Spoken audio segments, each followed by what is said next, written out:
minutos vamos a iniciar el diálogo con nuestros invitados. Está con nosotros en Quito el asambleísta Fernando Burbano, a quien quiero agradecerle por acompañarnos a esta hora de la mañana. ¿Cómo le va, asambleísta? Buen día. Buenos días, Javier. Un gusto estar en esta mañana con el Ecuador. A usted por aceptar la invitación. Dentro de esta comisión que usted preside, la comisión especial, por cierto, para la investigación de los hechos ocurridos en el paro de octubre del año pasado, ¿qué realmente dentro de la comisión se tiene como informe? Han pasado ya algunos meses. Efectivamente, ya han pasado más de 45 días y aún no tenemos informes oficiales de la mayoría de instituciones que fueron convocadas por la Asamblea Nacional para presentar estos reportes. El Pleno de la Asamblea les dio un plazo de 30 días y aún no han sido entregados. Quienes se han acercado a la Asamblea Nacional o quienes han hecho llegar sus informes son la Gerencia del Banco Central y también la Defensoría del Pueblo. Hemos aprobado el día de ayer en la comisión una resolución para insistir nuevamente y recordarles el mandato que tiene la Asamblea respecto de las autoridades de que rindan cuentas y presten atención a esta información que es importante para el análisis post-paro. Claro, en el caso del Banco Central, ¿tienen ustedes un informe sobre este tema?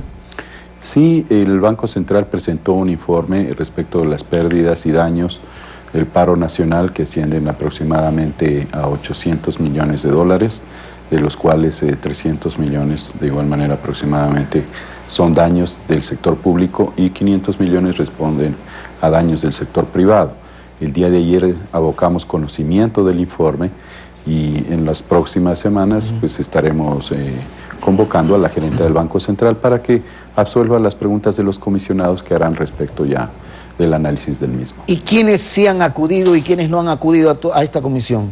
El defensor del pueblo acudió a la comisión ocasional, explicó que la Defensoría del Pueblo ha iniciado ya algunas acciones especialmente para precautelar el seguimiento en el caso de las víctimas, tanto heridas graves como familiares de fallecidos. Al respecto notificó que la Comisión de la Verdad, integrada por esta institución del Estado, es la que va a llevar a cabo la individualización de cada uno de los casos para que se puedan judicializar, realizar un acompañamiento, buscar el esclarecimiento de la verdad y lógicamente también, si existe de ser necesario, la reparación en el caso de las víctimas, que es el procedimiento que había demandado la Asamblea Nacional. Por lo tanto, yo diría que la Defensoría del Pueblo, si ha procedido de esta manera, está en el camino que la Asamblea le había sugerido. ¿Y quiénes no han acudido? Falta por acudir la Fiscalía General del Estado, el Gobierno Nacional a través del Ministerio de Gobierno, el Ministerio de Salud Pública. ¿Y los han convocado ustedes, la Contraloría. Lo que hemos pedido es la información. Esperamos recibir la información para conocer la información, pues a través de una resolución de la Comisión, invitarlos a comparecer en la Asamblea. Consecuentemente estamos como que retrasados para conocer un informe de esta comisión especial asambleísta. Bueno, la comisión especial ya entregó su informe al Pleno, el informe fue aprobado por el anterior año, el informe del paro nacional.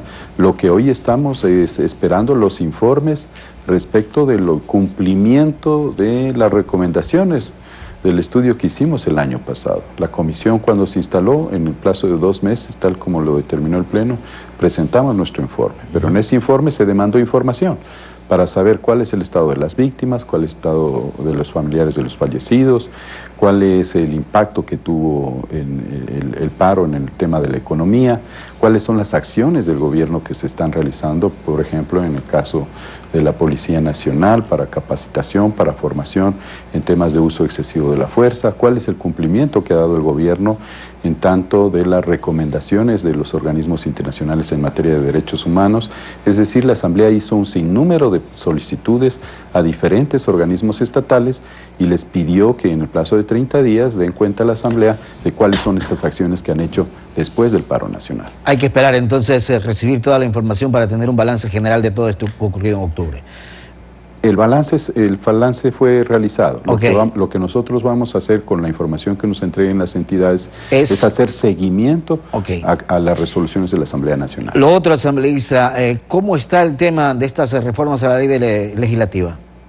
Bueno, la Ley Orgánica de la Función Legislativa yo creo que va a sufrir un cambio muy importante, especialmente en lo que se refiere a las buenas prácticas, a la relación con la ciudadanía, en el mejoramiento de su capacidad fiscalizadora y también en lo que implica el seguimiento y evaluación de las leyes. Creo que si el momento que se apruebe ya esta nueva ley orgánica, la reforma a la nueva ley orgánica, pues vamos a tener una Asamblea Nacional, yo diría, más conectada con la gente, con mayor participación, mucho más eficiente, y creo que va a ser una reforma fundamental para el trabajo de la Asamblea. Pero básicamente, entre otras, de lo que conozco y he hablado con otros asambleístas, asambleísta urbano, es, por ejemplo, el caso de la fiscalización. Se está hablando de que sea el Pleno quien defina si pasa o no pasa un juicio político a algún funcionario y no una comisión conformada por pocos asambleístas. Por mucho tiempo se ha criticado a la Asamblea de que la Comisión de Fiscalización haya sido una comisión de archivo, de procesos. A partir de la reforma, de esta nueva reforma, lo que vamos a tener es una Asamblea donde el Pleno decida y sea la comisión la que sustancie el proceso. ¿Eso era así antes? Era así antes. Y hoy creo que en el ánimo de retomar el trabajo como poder legislativo, como primer poder del Estado de control político, creo que la Asamblea va a ser mucho más eficiente en su tarea de control. ¿Y cuál es su lectura cuando el correísta Poma está pidiendo que se lo restituya en la Asamblea? Bueno, el asambleísta Poma está en su derecho constitucional, debería ya reincorporarse en la Asamblea. Ok. Y el examen ser bachiller, ahí también hay un tema complicado. Entiendo que la Comisión de Educación tiene una posición muy clara y ayer fue muy clara en ese sentido de que o al examen hay que hacerle ciertos cambios o dividirlos o no sé qué. Mire, el problema que tenemos en el Ecuador no solo es el examen, el ser bachiller, es decir, ¿qué hacemos con centenares y miles de jóvenes en el Ecuador que no han tenido una opción académica o una acción de estudios que les permite involucrarse en el trabajo? Este desafío que se tiene como Estado es el que hay que resolver. En la materia de ingreso a las universidades tenemos mucha frustración de jóvenes que no pueden optar por carreras que quisieran seguir. Y tenemos muchos jóvenes que han ingresado en muchas carreras y han desertado porque al final se han dado cuenta de que no era lo que aspiraban. Entonces, definitivamente hay que hacer ajustes, no solo en los temas de los conocimientos, sino en los de aptitudes, y para ello es necesario cambiar el sistema de ingreso a las universidades con mayor flexibilidad. Ahora, se planteó en su momento dentro del Pleno de la Asamblea por algunos asambleístas, conversaba con Guillermo Celi, de eliminar la prueba ser bachiller. Yo creo que en este tema tenemos que ser más responsables, aun cuando diciendo que esta prueba se ha convertido tan impopular, digamos así, que el proponer eliminarla pues se vuelve políticamente viable. Pero sin embargo, en la práctica creo que la universidad sí necesita filtros y también la universidad necesita mejorar su calidad académica. Y parte de ello es que los jóvenes puedan tener para sí mismos un sistema de autoevaluación y de automedición para ver qué es lo que mejor les conviene en el futuro. Lo que se critica es que el contenido de las preguntas de la prueba ser bachiller no tienen casi nada que ver con lo que se aprende en el colegio, frente a una necesidad que esa sea como el 60% para poderse graduar de bachiller.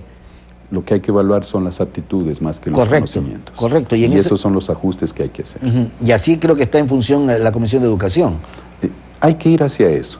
Creo que hay que valorar cuáles son las inclinaciones, cuál es el perfil del ser humano que va a optar por esa carrera. Claro, y hacer otra prueba con miras, qué sé yo, 3 meses de preparación, como era el preuniversitario, y saber si tienes aptitud para seguir una carrera o una cuestión profesional, ¿no? El ajuste no solo va a 3 meses antes, o sea, hay que pensar en todo el proceso de formación de los seres humanos. Creo que también el pensum, la malla curricular de la etapa anterior de la universidad, es la que hay que revisar. Ahí es donde el ser humano va descubriendo sus aptitudes, sus inclinaciones. Creo que hay que trabajar sobre menos contenidos, más valores, más principios, más inclinaciones vocacionales, y creo que por ahí puede ir, digamos, una revisión en la malla curricular, porque caso contrario, cuando llega el estudiante ya el último año antes de ingresar a la universidad, entra también en una etapa de estrés y muchas veces toma malas decisiones. Nos pasa con nuestros hijos, nos pasa con nuestros familiares, y creemos que en ese sentido el sistema educativo tiene que mejorar. ¿Las actividades en la Asamblea se cierran esta semana ya? ¿No hay más hasta después del feriado de Carnaval o no? bueno, se cierran, entramos en receso legislativo. Como usted sabe, la Asamblea tiene un receso legislativo de 15 días. De 15 días. Sin embargo, muchos legisladores aprovechamos este tiempo para intensificar nuestro trabajo de territorio. Muy bien. Asambleísta, quiero agradecerle por haber estado con nosotros esta mañana. Muy amable, Javier, gracias. No, que tenga buen día. El asambleísta Fernando Burbano, son las 7 de la mañana con 18 minutos. Vamos a hacer la pausa, enseguida regresamos con más.